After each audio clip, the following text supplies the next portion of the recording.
ട്രംപിൻ്റെ അഹങ്കാരജടിലമായ ജൽപ്പനങ്ങൾ കേട്ട് Zelensky ഇറങ്ങിപ്പോയെന്നാണ് report.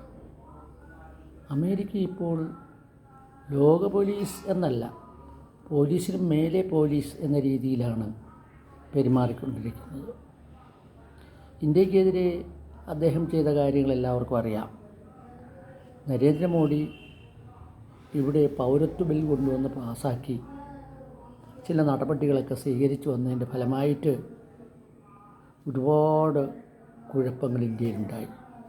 അതൊക്കെ മുള്ളെണ്ണം മനസ്സിലാക്കിയിട്ട് പെട്ടെന്ന് പ്രവർത്തിക്കുകയായിരുന്നു ട്രംപ്. തൻ്റെ ബെസ്റ്റ് ഫ്രണ്ട് നടത്തിയ ആ പ്രവർത്തനം അദ്ദേഹത്തെ വളരെയധികം ആകർഷിച്ചു. അതിൻ്റെ ഫലമായിട്ട് അദ്ദേഹം എന്ത് ചെയ്തു? അനധികൃത കുടിയേറ്റക്കാർ എന്ന പേരിൽ ഉള്ള എല്ലാവരെയും പിടിച്ച് നാട് കടത്തുകയാണ്.